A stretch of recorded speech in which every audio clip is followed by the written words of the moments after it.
Nou, met Bybel Sondag is dit, roep ons op vir 'n dankbaarheid, dat die Here vir ons die woord gegee het en vir ons elkeen die geleentheid gegee het om die woord in ons eie taal te lees.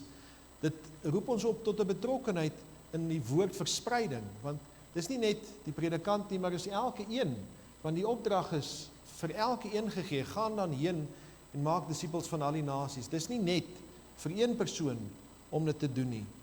En dit is verstommend om te sien dat daar selfs in ons land baie mense is wat nie 'n Bybel het nie. Kom ek jou vra, het jy al met jou bediende wat by jou werk of jou tuinwerker gevra het, hy 'n Bybel? Het hy 'n Bybel in sy eie taal wat hy kan lees? Baie keer as jy met hulle praat, sê hulle nee, ek het nie 'n Bybel nie, ek het nie 'n Xhosa of 'n Zulu of 'n Venda of wat dit ook al is. Hulle het nie daai Bybel nie. Jy het die geleentheid om vir hom 'n Bybel te kry. Jy kan op die app, ek sal 'n link ook uitstuur op die groepe, jy kan gaan en jy kan 'n Bybel vir hulle bestel op daardie app, of jy kan vir my die boodskap stuur, want ons moet eersdaags met ons weer 'n paar Bybels bestel, en dan kan jy gaan kyk watter Bybel daar is, wat jy dalk vir iemand wil bestel, en vir my die boodskap stuur, en dan sal ek dit bymekaar sit, en dan sal ek vir jou sê, hoor jy moet hierdie inbetaal vir 'n sekere dag, in ons rekening, en dan bestel ek 'n klomp Bybels, dan betaal ons nie afleweringskoste nie, want dan het ons 'n groep Bybels wat ons bestel. As jy elektronies is, dan kan jy op jou foon, kan jy op die app gaan, op jou App Store gaan, en jy kan gaan na Audio Bybels van die Bible Society, en daar kan jy selfs die 53 vertaling in Afrikaans luister. Jy hoef dit nie eers te lees nie, iemand lees dit vir jou. So, jy is baie welkom, die woord is beskikbaar vir enige iemand en orals. Jy kan die Bybel op jou werker se foon laai, dan het hy die Bybel op sy foon. Ek het al gesien, dan laai ek die Bybel op ons werker se foon, hierso by die kerk, en dan gebeur daar iets met die foon, en dan kom hulle terug, en dan sê vinnig, asseblief help my, want ek kan nie my Bybel lees nie. Kan jy hom weer vir my oplaai? Ons vergeet hoe kosbaar die woord vir ons is. Nou, kom ons gaan nou stil word, en dan begin ons dan ook nou vanoggend se diens. Ek slaan my oë op na die berge. Waar sal my hulp vandaan kom? My hulp is van die Here wat hemel en aarde gemaak het. Geliefdes in die Here Jesus Christus, genade en vrede word aan die geskenk van God die Vader en die Here Jesus Christus en ryklik vermenigvuldig deur die kragtige werking van die Heilige Gees. Amen. Nou kom ons maak die woord oop en dan lees ons daarso by Jona hoofstuk 3. Ons gaan die 10 verse van hoofstuk 3 gaan ons lees.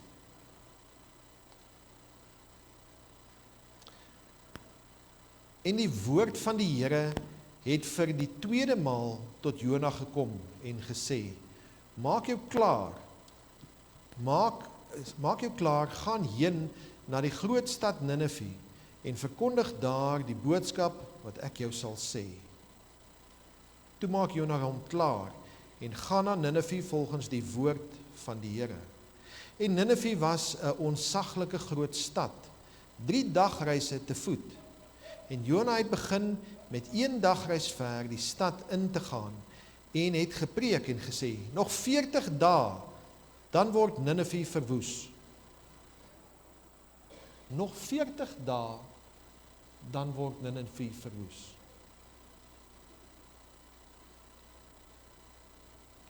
En die manne van Ninive het God geglo en 'n vasdag uitgeroep en groot en klein het hulle met rougewaad beklee. En toe die berig die koning van Ninive bereik, het hy opgestaan van sy troon en sy mantel afgehaal en 'n rougewaad gehit in die as gaan sit. En hy het in Ninive laat uitroep en sê, op las van die koning en sy manne, geen mens of dier, bees of kleinvee mag aan iets proe nie. Hulle mag nie wy of water drink nie, maar mens en dier moet in 'n rougewaad om hê, en hulle moet ernstig tot God roep. En elkeen moet hom van sy verkeerde weg bekeer, en van sy onreg wat aan sy hande kleef. Wie weet of God nie sal omkeer en berou sal hê nie, sodat hy hom afwend van die gloed van sy toorn en ons nie vergaan nie. En God het hulle werke gesien, dat hulle hul bekeer het van hulle verkeerde weg. Toe het God berou gehad oor die onheil wat hy gesê het, dat hy hulle sou aandoen. En hy het dit nie aangedoen nie. Ons lees net tot sover uit die woord van die Here. Kom ons sit so, dan sluit ons die oë. Ons almagtige God en hemelse Vader, Here, U is groot en verhewe, Here, en daar is niemand soos U nie. U is die een wat ons antwoord in ons harte wanneer ons bid. U is die een wat ons leiding gee elke dag deur die woord. U is die een wat ons behoed en bewaar en beskerm daar waar ons gaan. En ons wil U dankie sê, Here, ons wil U loof en prys, ons wil vir U eer vir dit wat U vir ons doen elke dag. En Here, soms as ons stil word, dan dink ons aan dit wat U vir ons gedoen het. En Here, as ons besig is in die besige gejaag van die week, dan mis ons dit wat U vir ons gedoen het. Want ons wil vir U dankie sê, dat U kom stil staan by elke een van ons. Maar ek wil ook nou kom vra, Here, kom staan stil in hierdie oggend by elkeen van ons, en spreek U in elke een van ons harte. Word U vereer en verheerlik deur die woord vanoggend. Ons bid vir elkeen wat siek en krank is, Here. U is Jehovah Rafa, U is die God wat genees. Here, U is die een wat ons aanraak. En ons kom bid, Here, vir elkeen wat siek is, elkeen wat 'n pyn het, elkeen wat nie gesond is nie. Here, dat U met hulle sal wees, en dat U vir hulle daardie vrede in hulle hart sal gee, wat alle verstand te bowe gaan, dat U die liggame sal aanraak. Here, vir die wat bedroef is, bid ons en vra ons dat U ook sal seën. Ons bid ook spesifiek vir Jackie, hulle, dat U ook vir hulle sal seën as 'n gesin, ook met die afsterwe van haar ma. En Here, dat U ook hulle vooruit sal wees. Dankie dat ons vir ons gemeente kan bid. Ons bid vir finansies, Here, dat U ook sal seën. Here, finansies maak die wêreld draai, maar U het dit nie nodig nie, want die woord sê vir ons in Haggai 2 vers 8, al die goud en al die silwer behoort aan U. Here, ek kom bid vir reën, en ek kom vra dat U ook vir ons die sluise van die hemel sal kom oopmaak, dat U die aarde sal kom nat maak. Here, ons is so afhanklik van U seëninge vir elke druppel, en so kom pleit ons, Here, dat U ook vir ons sal kom stuur, en dat U vir ons barmhartig en genadig sal wees. Gaan dan met ons in hierdie oggend, hou U ons veilig, ons bid vir die Sondagskool, en daar waar hulle ook besig is, dat U ook vir hulle sal seën, ook in elke kind se hart sal werk, en dankie vir dit wat U vir ons doen. Amen.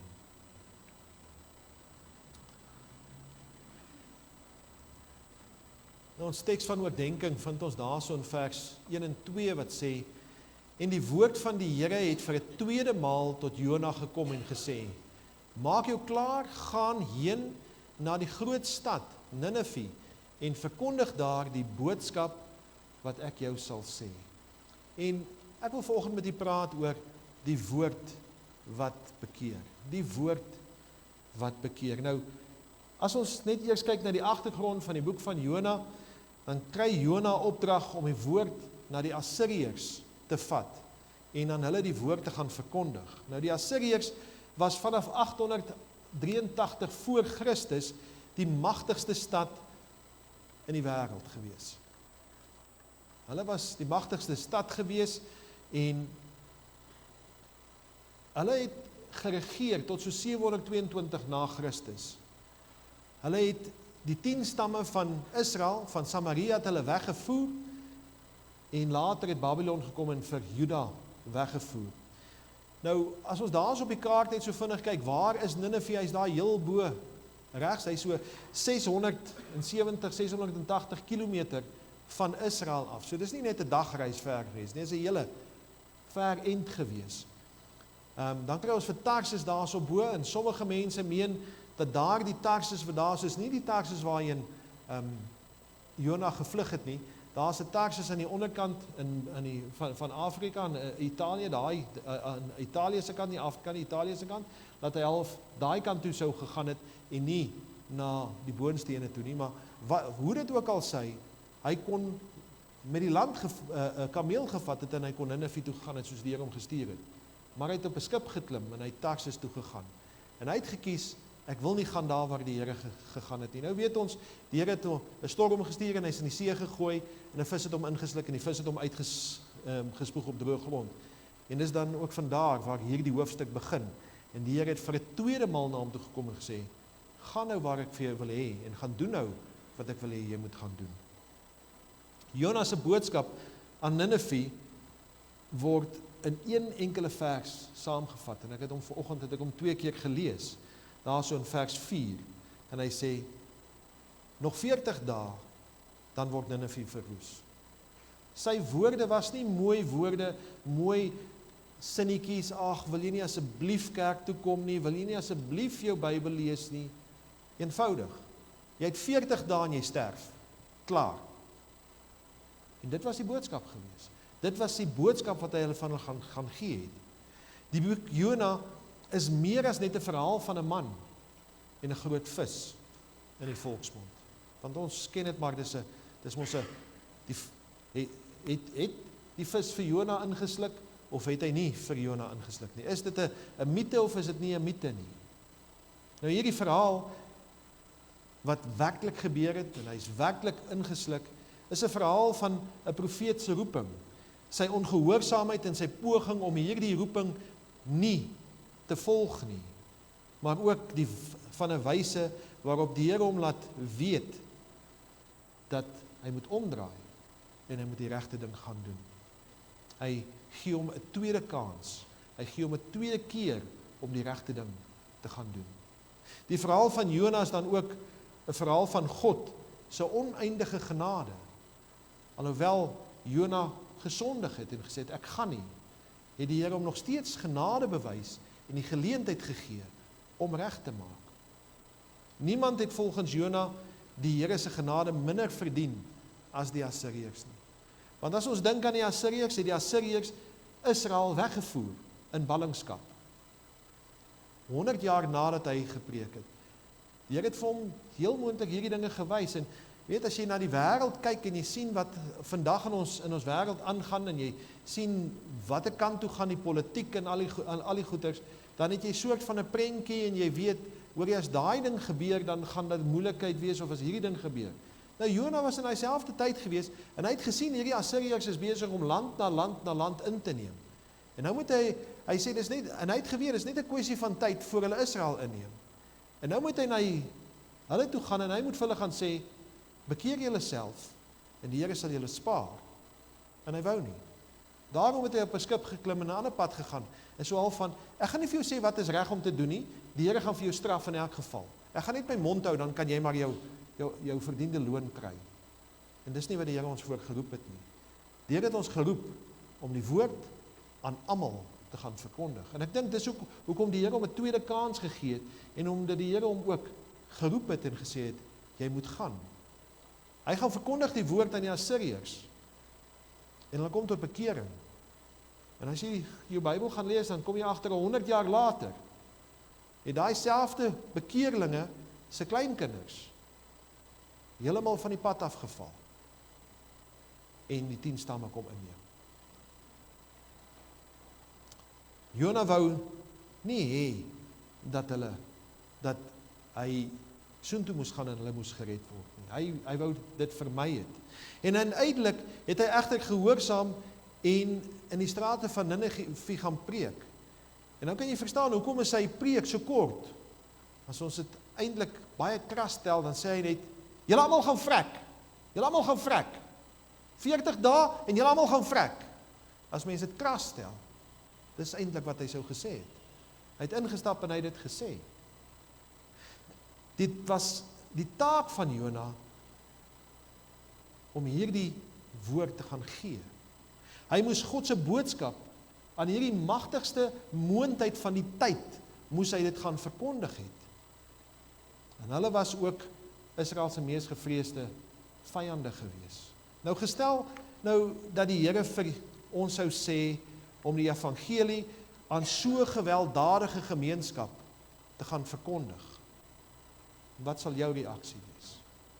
Dink aan jou buurman, dalk het jy 'n buurman wat jy niks van hou nie en wat eintlik net alles doen wat verkeerd is. Sal jy oorstap en vir hom gaan sê, kom ek vertel vir jou die evangelie, of bid jy hom weg?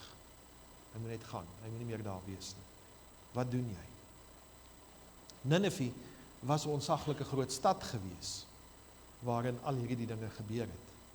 En dit word beskryf met die uitdrukking 3 dagreise te voet. Nou, dit gee vir ons die idee daarvan vers 3, hoe groot is ontsaglik groot? Dit sê nie vir ons is soveel kilometer nie, maar as jy dink 3 dagreise, hoe ver kan jy stap te voet per dag?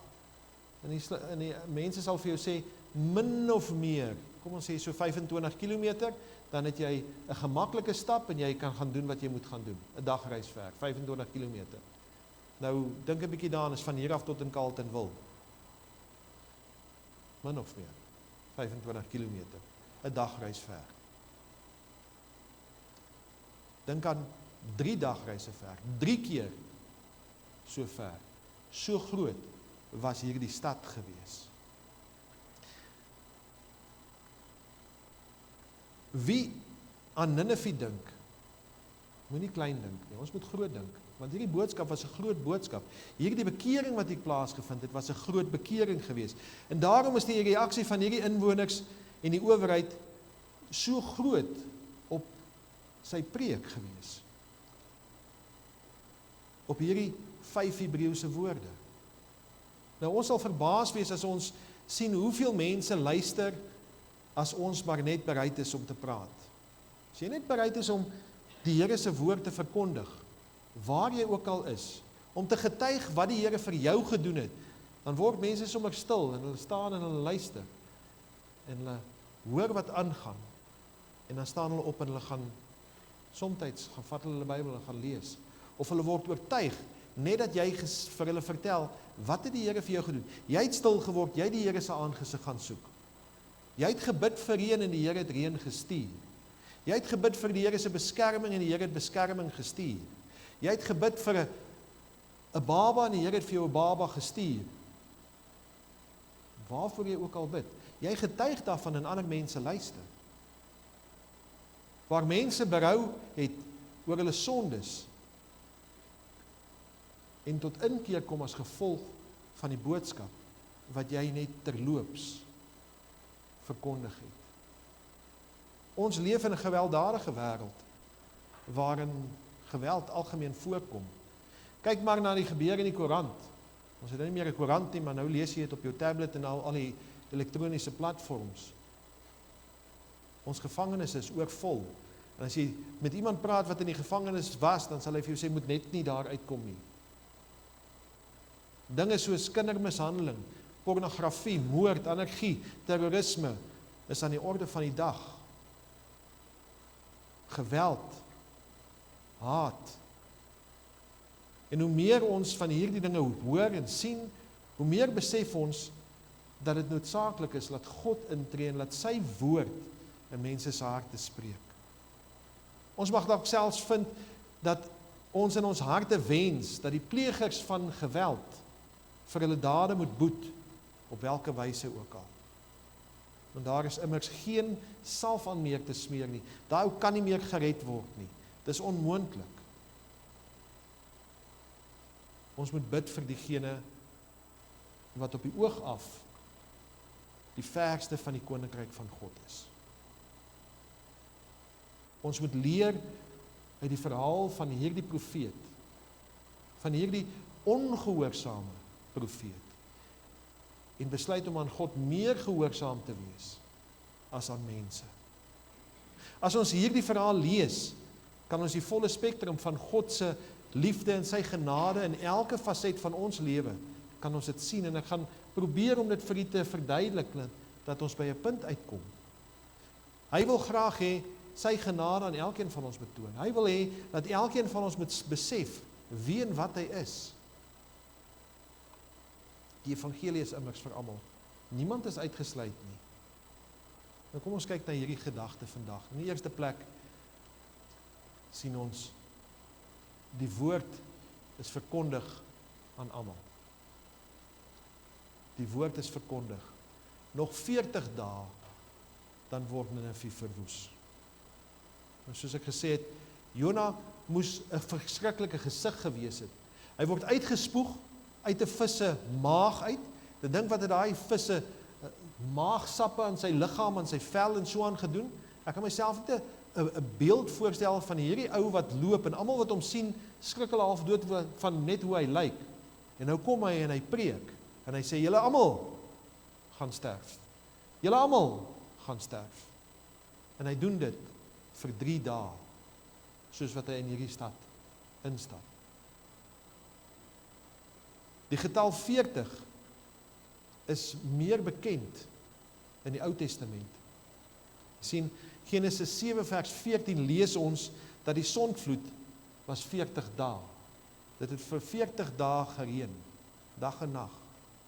As ons Deuteronomium 9 vers 9 en vers 18 gaan lees, dan vertel dit van Moses wat op die berg geklim het en hy die kliptafels gekry. Maar hy was vir 40 dae op die berg gewees. En dit dui nie net alleen vir ons tyd hier aan nie, maar dit dui ook die vervulling van God se oordeel aan. Nog 40 dae, dan gaan hierdie oordeel kom. Die woord is aan hulle almal verkondig. Almal het die geleentheid gehad om dit te hoor. Almal het die geleentheid gehad om daarop te reageer. Die Here wil hê dat sy kinders sy liefde in woorde en dade oor die hele wêreld moet versprei. Hy wil hê dat ons sendelinge moet wees, waar ons ook al gaan. Dat ons 'n sendeling hart moet hê. Dat ons sendelinge moet ondersteun. Nie almal is 'n sendeling nie. Nie almal is 'n predikant nie. Nie almal is 'n finansiële guru nie. Nie almal is 'n bidder nie. Maar op dit wat die Here vir jou gegee het, het hy vir jou gegee om te ondersteun. Jona het gegaan en hy die woord gaan verkondig. Nou as ons nie die woord hoor nie, hoe kan ons glo? Paulus skryf vir ons in Romeine 10:14, hy sê, hoe kan hulle hom dan aanroep in wie hulle nie geglo het nie? En hoe kan hulle in hom glo van wie hulle nie gehoor het nie? En hoe kan hulle hoor sonder een wat preek? Maar as jy daai vers agteruit lees, dan kom preek eerste, dan hoor jy en dan glo jy. Ons moet dus die woord tydig en ontydig oral waar jy is, by die werk, by die kerk, by die winkel, oral waar jy gaan, moet jy die woord verkondig. Getuig wat die Here vir jou gedoen het. Dis maklik om te sê, jy weet, lank gelede het ek tot bekering gekom. Dis wat die Here vir jou lank gelede gedoen het. Maar wat het hy vir jou vandag gedoen? Of in hierdie week gedoen? Wat het hy nou vir jou gedoen? As jy moet sê, lank gelede, wil ek vir jou sê, jy het 'n probleem. Want dan is jou geestelike lewe nie waar dit is, waar dit moet wees volgens God nie. In die tweede plek, die woord is geglo. En die manne van Ninive het God geglo.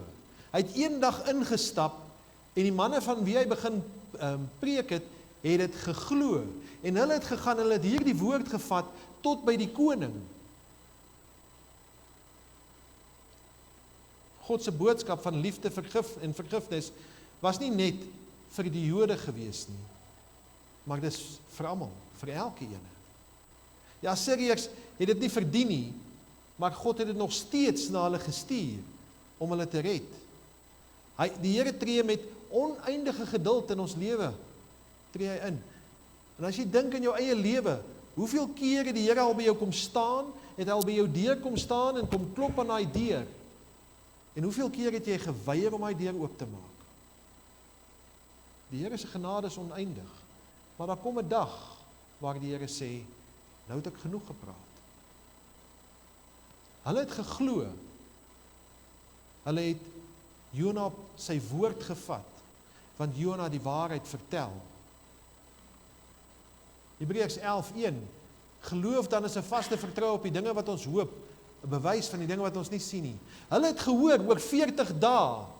Hulle het nie die 40 dae se bewys gesien nie, hulle het geglo en die Here het hulle gered. Hulle het dit geglo.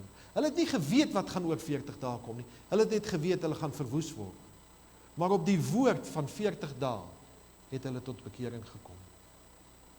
Hulle het geglo sonder om te sien. Ons vind hier 'n verrassende reaksie van Jona se prediking. En meer spesifiek vers 6 tot 9, en ek gaan dit nou nie behandel nie, as jy na 6 tot 9 kyk, presies wie het hulle gesê, wie mag niks doen, totdat, daar's 'n vasdag ensovoorts uitgeroep. En dit bestaan uit geloof in God, wat gestalte gevind het in hulle harte. Hulle het besluit, die woord moet tot aksie oorgaan in my lewe, en ek moet dit gaan doen. Die Here het vir ons almal lief, selfs al slaag ons nie daarin om hom lief te hê nie.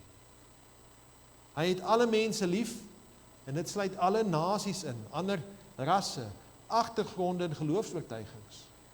Hy het nie net vir een persoon kom sterf nie. Hy het vir almal kom sterf, want so lief het God die wêreld gehad, dat hy sy enige gebore seun gegee het. En as ons hom lief het uit genade, dan moet dit vir ons ook makliker wees, om hom te dien en eer. Dan kom ek vra 'n vraag. Hoeveel keer hoor ons nie die geklank van die woord nie?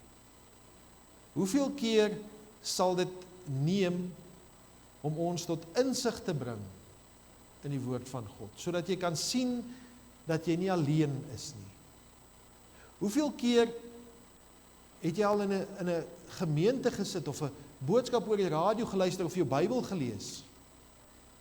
En dan kom die Here en hy kom praat met jou. Nie noodwendig oor redding nie, want jy het dalk 'n getuienis in jou hart van redding. Jy weet dat jy gered is. Maar dalk kom praat hy vir jou en hy sê vir jou, weet jy wat? Daai onvergewingsgesindheid wat in jou hart is, kom doen jy niks daaromtrent nie. Of daai barmhartigheid wat jy moet gaan doen, hoekom doen jy dit nie? Of die leuen wat jy vertel, hoekom lê jy dit nie af nie? Of dit waarmee jy besig is op die rekenaar, hoekom stop jy nie daarmee nie? Dan kom die Here en hy kom praat met jou. Maar hoeveel maal moet hy met jou praat? Hy het met Nineve 1 keer gepraat. Net 1 keer.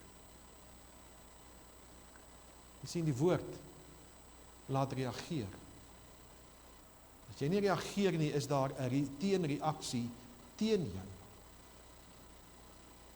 Sien, hierdie koning, toe hierdie koning dit hoor, die leier dit hoor, het hy opgestaan van sy troon, en sy mantel, persoonlik, dit het hom persoonlik geraak. Nie, ek is in beheer hierso en julle moet dit doen nie. As jy in beheer is van jou huisgesin, moet jou kinders en jou vrou moet goeders doen, maar jy self is nie bereid om dit te doen nie. Jy self is nie bereid om die voordeel te leef nie. As jy by die werk is jy, wil jy die werkers moet goeders doen, maar jy self is nie bereid om die voorbeeld te leef nie.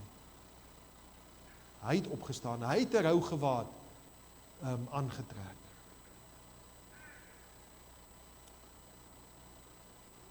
Die woord van Jona bereik die paleis, die hoogste van hierdie land. Hy het nie daar gaan preek nie, hy het vir iemand gesê wat vir iemand gesê het, wat vir iemand gesê het, wat vir die koning gaan sê. En dis die woord van God. Dis hoe die woord versprei. Dit werk in jou hart. Die woord word oorvertel van persoon tot persoon. In vers 8 lees ons, maar mens en dier moet 'n rougewaad om hê, en hulle moet ernstig tot God roep, en elkeen moet van sy verkeerde weg bekeer. Hier kom die leier en hy sê, dis nie net ek nie, dit sluit julle almal in.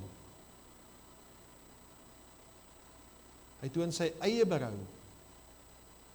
En hierdie berou en hierdie rites wat hy hier gevolg het, om as op sy kop te sit en in sak en as te gaan sit, is 'n Ou Testamentiese gebruik tussen die volke van daardie tyd gewees.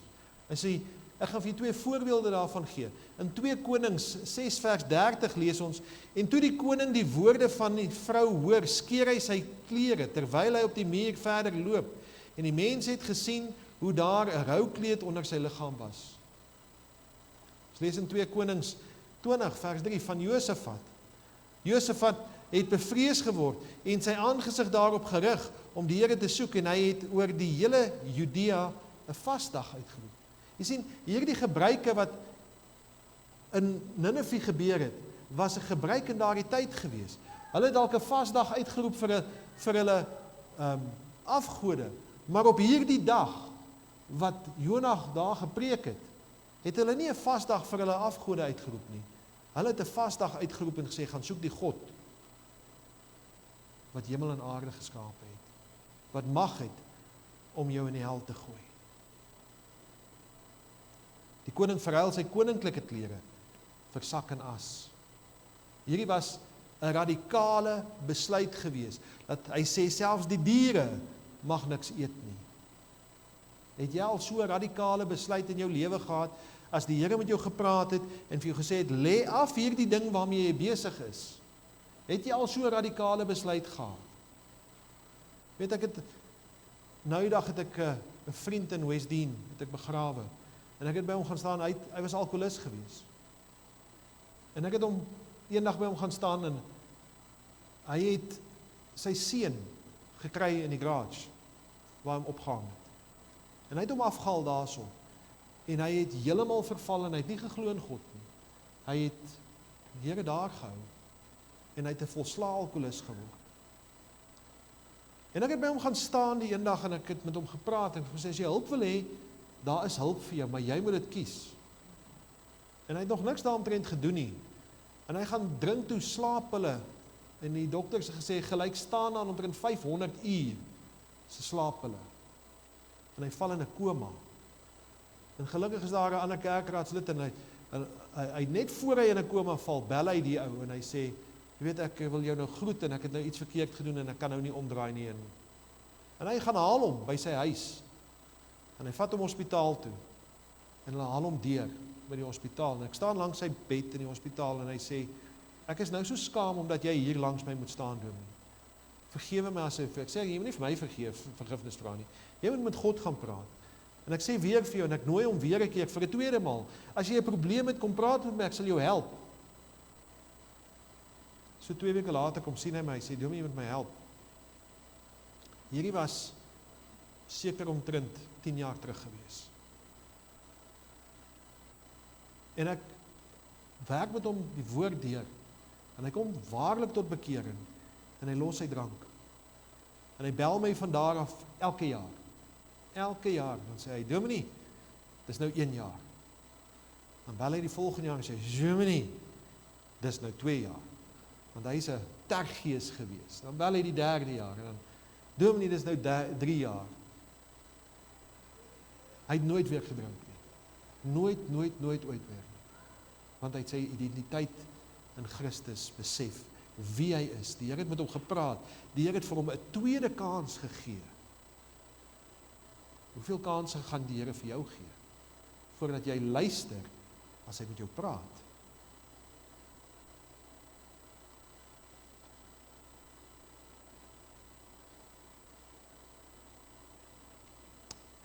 Elkeen moet hom van sy verkeerde weg bekeer, en die onreg wat aan sy hande kleef. Elkeen. Nie net jy, of jy nie. Elkeen. Dit is juis van hierdie onreg, hierdie geweld, waar die Assiriërs van berig was, want hulle het mense doodgemaak op wrede maniere. As ons die woord hoor, wat doen ons daarmee? Wat doen jy, as die Here met jou gepraat het, as hy by jou kom stil staan het? Is ons soos die koning van Ninive, wat radikaal reageer en radikaal 'n rigting inslaan? Of is ons soos Felix, wat in die Nuwe Testament van gepraat word? In Handelinge 24:25, hy sê, Paulus praat met hom en hy sê vir hom, jy moet tot bekering kom. En hy sê, maar toe hy spreek oor geregtigheid en selfbeheersing en die toekomstige oordeel, het Felix baie bang geword en geantwoord, gaan vir hierdie keer heen. Geregtigheid is God se woord. Selfbeheersing is dit om jou terug te hou van dit wat jy weet verkeerd is. Toekomstige oordeel weet ons, die Here gaan kom oordeel. Maar hy sê, nee, Here, ek wil nie vandag hierna luister nie. Speak to the hand. Ek like van wat ek doen op die oomblik. Met respek gesê. Is dit wat jy doen, elke keer as jy weer 'n keer en weer 'n keer en weer 'n keer gaan doen wat jy nie moet doen nie? Of as die Here vir jou gesê het, verander jou hart, verander hierdie ding, dan doen jy dit net weer en weer en weer.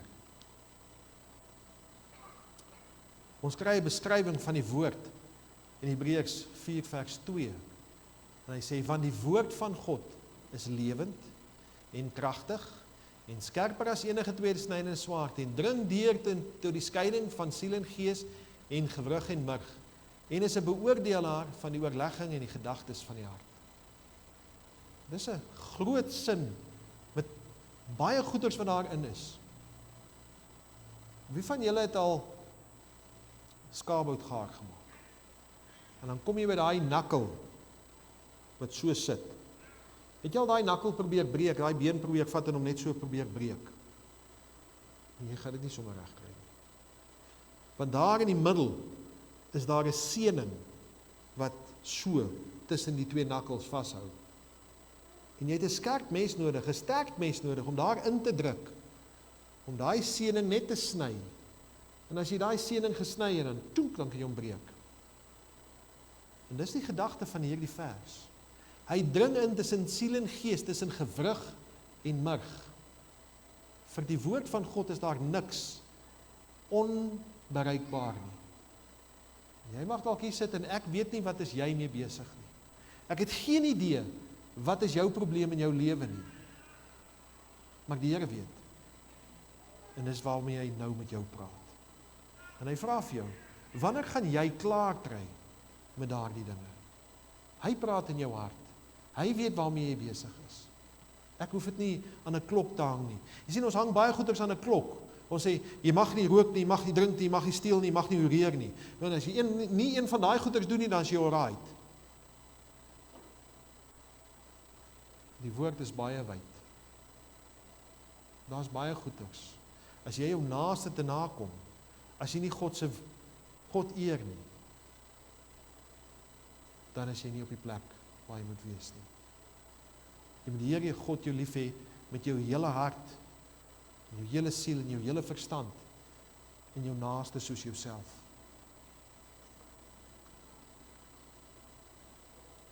Net soos die koning en sy mense ag geslaan het op die woord van Jona, net so het die woord deurgedring tot hulle. En so verwag God dat die woord ook in jou hart moet deurdring. Die woord laat ons vandag nog reageer. Die woord spreek vandag nog met ons in die kerk, daar waar ons in die kar ry, in ons binnekamer, daar waar ons beweeg. Die woord praat nog vandag met ons. Reageer jy op die roepstem van die woord? Of sê jy net nie vandag nie? En die laaste is die woord laat bekeer. In vers 10 lees ons, en God het hulle werke gesien, dat hulle hul bekeer het van hul verkeerde weg. Toe het God berou gehad oor die onheil wat hy gesê het, dat hy hulle sou aandoen, en dit nie gedoen nie. Hy het dit nie vir ewig nie gedoen nie. Maar vir daardie groep, wat hy die werke voor gesien het, in hulle lewe, het hy berou gehad, en hy het hulle gespaar. Maar 100 jaar later, het hulle Israel ingeneem. En dan lees ons 'n ruk later, het Babylon hulle gaan inneem, en hulle vernietig. God se reaksie stem ooreen met die verwagting van die Nineviete. Hulle het verwag, julle gaan almal sterf. en hulle het tot bekering gekom, en hulle verwagting is beloon, en die Here het hulle gespaar. Hy het afgesien van sy ramp. Hy het nie die ramp gestuur nie.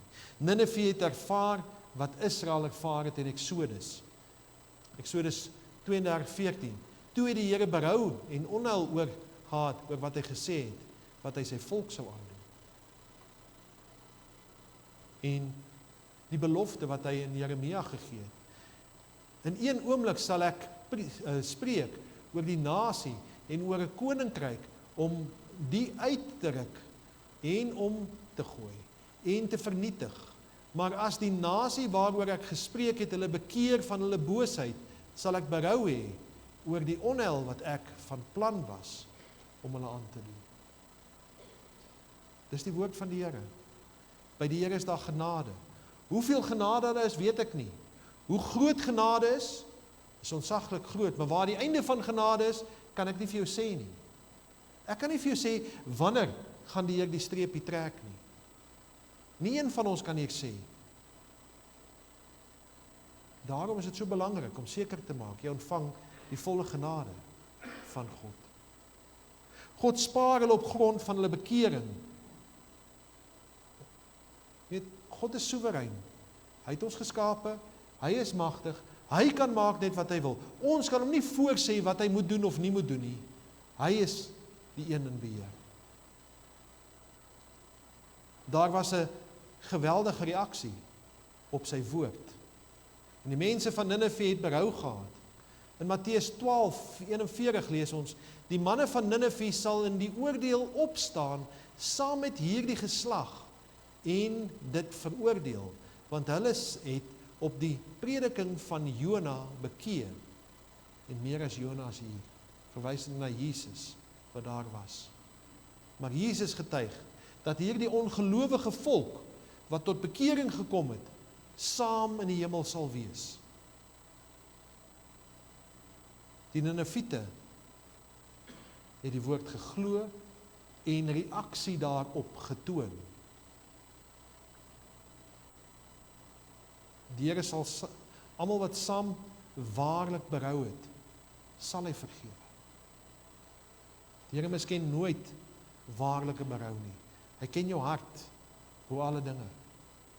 Hy wil elke mens so opregte liefde en aanbidding hê. Die mens is nie genoeg, dit is nie genoeg vir die mens om net 'n Christen te wees nie. Dit is nie genoeg om net te sê, ek het tot bekering gekom nie, want die Here wil jou hele hart hê. Dit is nie genoeg om te sê, pa of ma, ek is lief vir jou nie.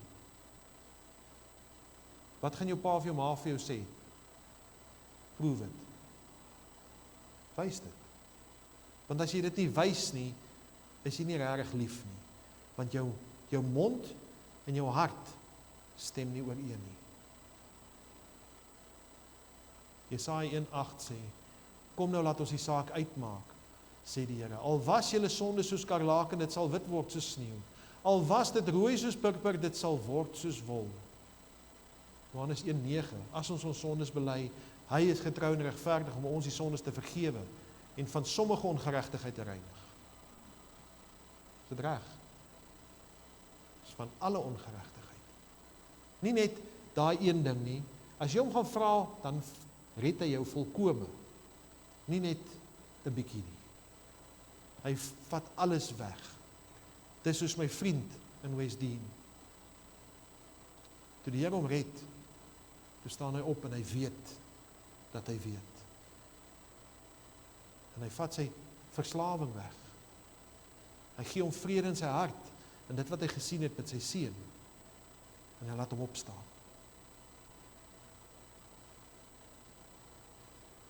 As ons volhard en geen berou het nie, is dit net so goed om vir God te sê, Here, vat jou genade. Ek stel nie belang daar nie. Ek wil dit nie hê nie. Dis hard gestel. So om vir die Here te sê, speak to the hand. Ek sal my eie weg oopkap. Ek sal op my eie daar kom. Nou wil ek vir jou vra, as Assirië dit vir God gesê het, en nie op die prediking van Jona geluister het nie, wat het God met hulle gemaak? Ek wil saamvat. Ons het vandag geluister en daarna gekyk na die woord wat verkondig word.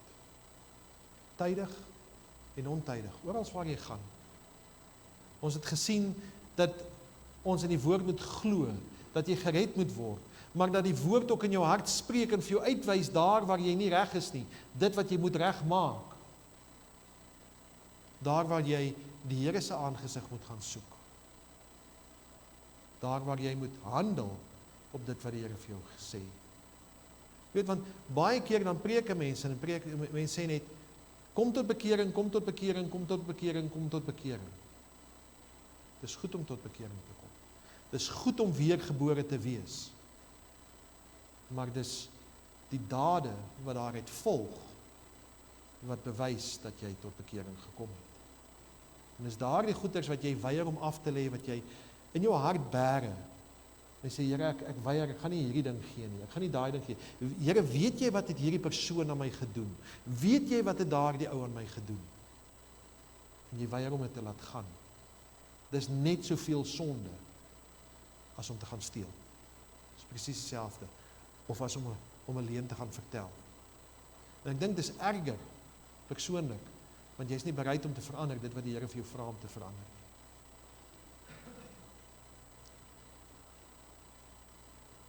Net soos Jona beoordeel ons die wêreld en ander mense vanuit ons eie perspektief. Jy weet, daai ou kan nie gered word nie. Die verhaal van Jona gee ons 'n ander perspektief.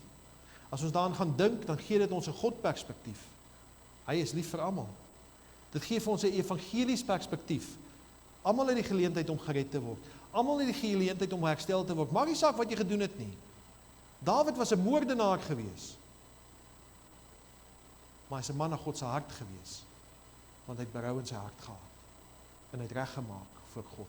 Hy was 'n oorbeerder gewees. Maar hy het reggemaak voor God.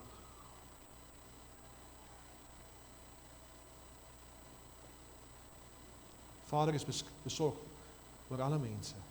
En hy is besorg oor jou, wat hier so sit. Die vraag is, of ons God se soewereiniteit gaan erken of nie. Is ons bereid om hierdie boodskap in ons hart te bære en dit te gebruik en te verander waar hy wil hê ons moet verander? Of is ons eintlik net besig om vir die Here te sê, speak to the hand. Ek stel nie belang nie. Is jy soos die mense van Ninive, wat die woord gehoor het?